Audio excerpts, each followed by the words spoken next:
In a small village called Nkosi, deep in the heart of Africa, there was an old, forgotten road. The road led into a thick, misty forest that no one dared enter. The elders in the village always warned residents to never go near it. They said that the road was cursed, and anyone who walked on it would never come back. The elders did their best by tasking the youth of the town to block the road with huge stumps, branches and leaves to prevent easy access, just in case new folks who were not conversant with the rule entered into town. It was all down to the residents to obey the rule that had been laid down for them, or seemingly perish. Regardless, one hot afternoon, a curious young man named Kwame decided he would uncover the truth. Kwame was 20 years old, adventurous, and full of questions. He had heard the stories about the road since he was young, but he didn't believe in them. It's just stories to scare us, he thought. So, without telling anyone, he set off towards the road, determined to find out for himself what was really there. The air grew cooler as he walked deeper into the forest. Soon, the sun seemed to disappear, replaced by a strange, greenish light. The road was narrow, and the trees were so tall that they blocked out most of the sky. Kwame was beginning to feel uneasy, but he pressed on, his heart racing with excitement and fear. Then, he heard a sound, a soft whisper, like a voice calling his name. Kwame. It echoed, low and cold. He froze, his body trembling. Was it the wind? Or was something in the forest speaking to him? Without thinking, Kwame turned around and ran. But no matter how fast he ran, the whisper followed him, louder and clearer. Kwame, come closer. Suddenly, Kwame tripped and fell. He looked up and saw something that made his heart stop. The path he had been running on was no longer there. In its place was a wide, dark river. The river was flowing backward, pulling everything towards its deep, dark waters. And on the other side of the river, there was a village he had never seen before. Kwame stood up, brushing the dirt from his knees. He was still shaken. But something about the strange village across the river called to him. It looked like Nkosi, but it was old, abandoned, and covered in thick vines. The houses seemed to be swallowed by time, the doors barely hanging on their hinges. A cold wind swept through the trees, and Kwame heard the whisper again, but this time it was louder. Don't go. It warned. Leave this place before it's too late. Kwame's heart beat faster. He wanted to turn back, but the curiosity in him was too strong. He had to know what was going on. Who's there? He called out. His voice echoed back at him from the mist. Just then, a figure appeared from behind one of the broken houses. A tall, old woman with gray hair and a face that seemed both kind and terrifying. She stepped forward, her eyes locked on Kwame's. You should not be here, child, she said in a deep, calm voice. This village is cursed. You are not meant to find it. Kwame took a step back, his legs shaking. What happened to this place? Why is it like this? The woman sighed and looked down. This was once a village of happiness, a place of joy. But the road you walked on, it doesn't lead to this world. It leads to something much darker. Kwame didn't understand. What do you mean? The road you came from is part of an ancient magic, the woman explained. It pulls people into this forgotten place, and once they arrive, they can never leave. The villagers here made a terrible mistake many years ago. They disturbed the spirit of the forest, and now the forest keeps them here forever. Kwame looked around. So, they are all trapped here. The woman nodded. Yes. And you, child, are now in danger too. Kwame's mind raced. How can I escape? The woman looked at him with sorrow. There is no easy way out. But if you wish to live, you must find the guardian of the river, the one who controls the flow of time. He alone can guide you back, but he is not kind to those who trespass on his land. Kwame gulped. He knew this was just the beginning of something much bigger. Kwame couldn't help but feel drawn to the village. The old woman had warned him, but there was something about this place that made him feel both scared and alive. He looked at the broken houses, the vines covering everything, and the eerie silence that seemed to hang in the air. He needed to understand what had happened here, and more importantly, he needed to find the guardian of the river before it was too late. "I will find him," Kwame whispered to himself. The village was quiet, but it didn't feel empty. It felt like the villagers were still there, hidden in the shadows, watching him. As he walked through the dusty streets, he felt a presence behind him. He turned around quickly, but there was no one there. Only shadows. Kwame walked faster, his breath quickening. The whisper returned, this time not as a voice, but as a low, growling sound. It came from everywhere, around him, above him, even beneath his feet. Suddenly, he heard something louder, a door creaking. Kwame froze. Slowly, he turned towards the sound. A small, wooden door at the end of a dark alleyway was opening by itself. Kwame's legs felt heavy, but he walked towards the door. As he stepped closer, he saw something inside the room, movement. Something or someone was waiting for him. Before he could reach the door, the growl became a roar, and a shadow darted across the alley in front of him. Kwame gasped and jumped back, nearly tripping over his own feet. What was that? Was it a spirit, or something worse? He had no time to think. The village seemed to close in on him, its streets twisting and turning like a maze. Every corner he turned led to more shadows, more whispers, and more danger. Kwame had to find the guardian of the river, and fast. But the closer he got to the heart of the village, the more he felt like something was pulling him in, making him stay forever. Kwame found himself standing in front of a huge stone door, hidden deep in the center of the village. The door was covered in strange carvings, symbols he had never seen before. The air was thick, and a cold chill ran down his spine. "Kwame." The voice came again, but this time, it was clearer, louder, and it sounded almost like it was right behind him. He turned around quickly. But there was nothing there. He took a deep breath and stepped forward, his heart pounding in his chest. Slowly, he pushed the door open. Inside was a large room filled with ancient statues, each one more frightening than the last. In the center of the room was a massive stone chair, and sitting in it was a tall, dark figure. His face was hidden in shadow, but his glowing eyes stared directly at Kwame. "You shouldn't have come here, child," the figure said in a deep, rumbling voice. Kwame's legs felt weak.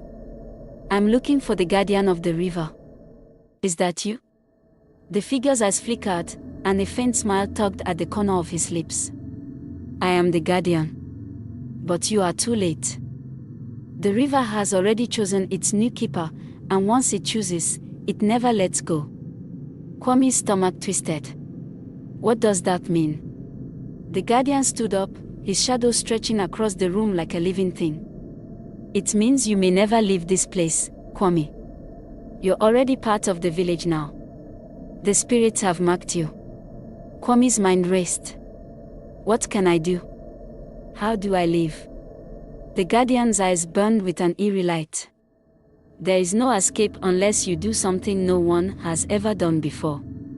Kwame's heart skipped a beat. What do you want me to do? The guardian's smile grew wider. Prove you can survive the village's curse. Only then will the river allow you to go. Kwame didn't know if he was ready, but he knew one thing for sure: he couldn't give up. Kwame's heart pounded in his chest as the guardian's glowing eyes bore into him.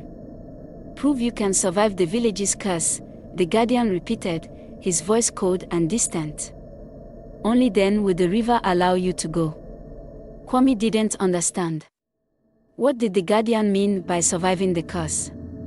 Was it some kind of test? He looked around the dark room, the statues of ancient spirits staring down at him, their eyes seeming to follow his every move. The guardian stepped forward, his long shadow stretching across the cold stone floor. Go, the guardian said, his voice like thunder. The village has already chosen you. If you want to escape, you must pass the trials. Kwame felt a mix of fear and determination surge within him. He had no choice now but to follow the guardian's command. Without another word, he turned and walked out of the room, the heavy stone door closing behind him with a loud thud. As he stepped into the village, the air felt thick with an unseen force. The whispering winds were gone, but the weight of something ancient hung over him. He didn't know what these trials would be, but one thing was certain: he had to face them, or he would be trapped forever. The village seemed empty now, the building silent and still. There were no more shadows lurking in the alleyways. But Kwame knew better. Something was waiting for him. He walked towards the center of the village, where a large tree stood, its gnarled branches twisting into the sky. The tree was unlike any tree he had seen before. It seemed to breathe, its leaves rustling even though there was no wind. As Kwame approached, the ground beneath him trembled. The earth cracked open, revealing a deep, dark pit. The pit was filled with shadows, swirling and moving like a living thing. A voice echoed from the depths of the pit, cold and sharp. The first trial awaits you, Kwame. Do you have the courage to face the darkness? Kwame swallowed hard. He didn't know what this trial was, but he knew one thing: he had to face it. I'm ready, he said, his voice shaking but determined. Without hesitation, he stepped forward and jumped into the pit. Kwame fell, the darkness swallowing him whole. It felt like he was falling forever, his body weightless and lost in the void. Then, suddenly, he landed with a soft thud, his feet touching solid ground. He looked around, his heart racing. He was no longer in the village. Instead, he found himself standing in a strange, twisted version of Nkosi, the village from his home. The houses were different, broken, rotten, and covered in strange symbols. The air was thick with a heavy, oppressive energy. In the distance, he saw a familiar face, his mother. She stood near the old well, her back to him. Kwame ran towards her, but the moment he took a step, the ground beneath him cracked, and the village around him began to shift. The walls of the houses seemed to close in, and the shadows stretched longer, swallowing the light. Mother! Kwame cried out, but his voice was lost in the swirling winds. He reached for her, but the moment his hand touched her shoulder, she vanished. Kwame spun around, but all he could see were endless shadows and twisted shapes moving in the corners of his vision. It was as if the past was coming alive, pulling him back into forgotten memories. Suddenly, a figure appeared before him, the old woman from the village. Her eyes glowed with an eerie light, and she looked at him with a sad, knowing expression. This is your past, Kwame, she said, her voice echoing in the darkness. The darkness feeds on your fear, your regrets. You must confront it. Kwame looked at her, his heart racing. How do I do that? I don't understand. The woman's eyes softened. Face your fears, child. Only then will you be free. Kwame closed his eyes, took a deep breath, and turned to face the shadows. He didn't know what lay ahead, but he was determined to fight. The shadows began to swirl around Kwame, growing larger and more terrifying. Faces of people he had known, his father, his friends, even strangers, appeared in the darkness, their eyes hollow and full of fear. They reached out to him, their hands clawing at the air. Kwame stepped back, his heart pounding in his chest. No! He shouted, his voice breaking. You're not real. But the shadows didn't listen. They closed in on him, whispering his deepest fears. You'll never be enough, Kwame. You're weak. You're alone. Kwame's breath caught in his throat. The fear inside him, the fear of failing, of being alone, of not living up to his family's expectations, began to consume him. He wanted to run, to escape, but the shadows surrounded him, suffocating him with their weight. No! Kwame shouted again, his voice rising in defiance. I am not afraid of you. I am stronger than you think. With those words, something inside him shifted. The shadows recoiled, shrinking back from his courage. The twisted faces began to fade, and the darkness that had once consumed him began to break apart, revealing the light beneath. As the last shadow disappeared, the old woman's voice echoed in his mind. "You have passed the first trial, Kwame. The darkness within has been conquered." Kwame opened his eyes, and the village of Nkosi returned to its peaceful state. He had faced his fear and survived. Immediately, in a glance, Kwame found himself standing at the edge of a vast river. The water was dark and churning, its surface rippling with an unnatural energy.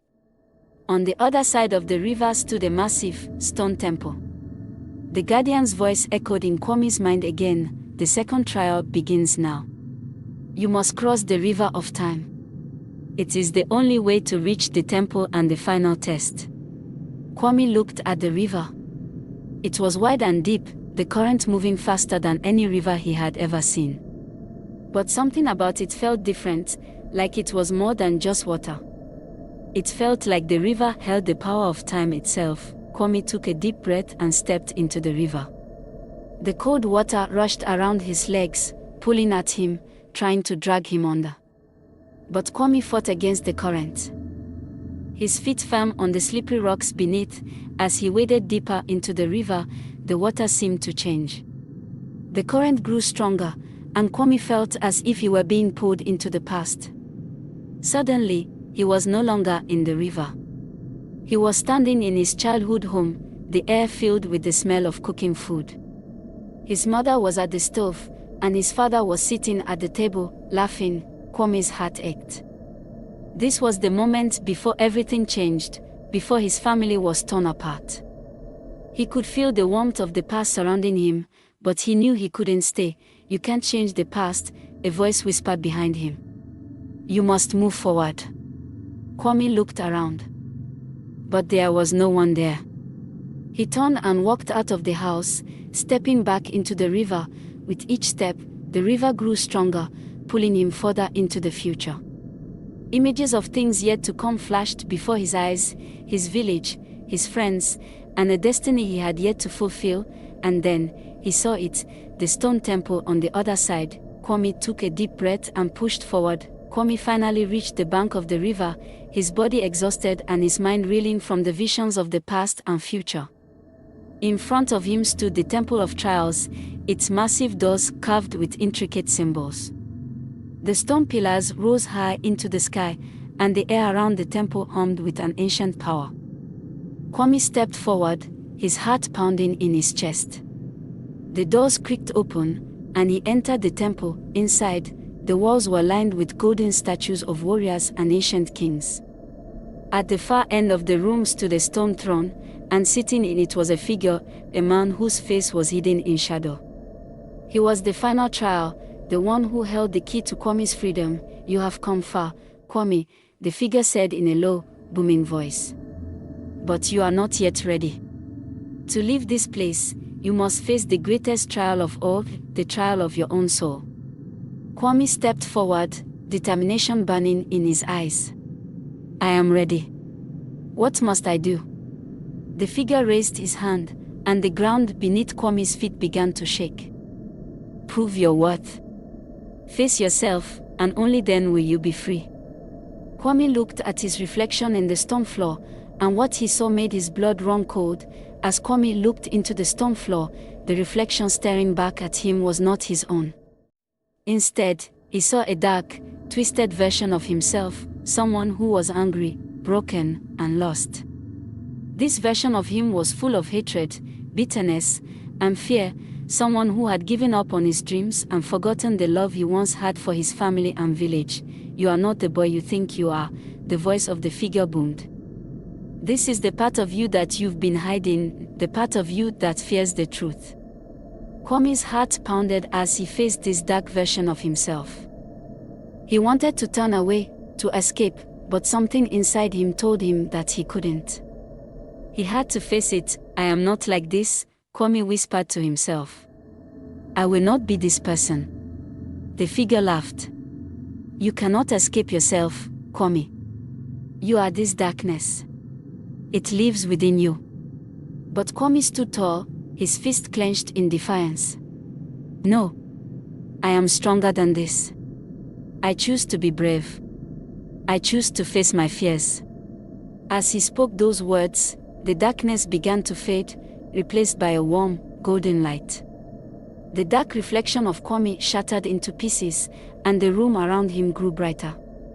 The figure on the throne smiled. You have passed the final trial, the figure said. You are free. Kwame.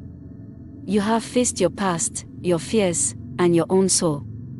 The village is no longer your prison. Go home. Kwame's heart swelled with relief and joy. He had done it. He had survived the trials. Kwame stood in the glowing temple, his breath coming in shallow, excited gasps. The air around him had become warm and comforting, like the embrace of his mother after a long, tiring day. For the first time since entering the village, he felt a sense of peace. He had faced his fears, his past, and his inner darkness. The last trial had been completed, but a new question lingered in his mind. Had he truly escaped? The stone figure sitting on the throne slowly rose, its form dissolving into a cloud of light. Like mist evaporating in the morning sunday, you have proven yourself, Kwame, the voice boomed again, though there was no physical body to be seen. You have confronted the spirits of this land and the shadows within your own soul. Now, you will return to your village. Kwame felt the ground beneath him tremble as the light began to intensify, swirling in all directions. For a moment, he closed his eyes and held his breath, bracing for the unknown.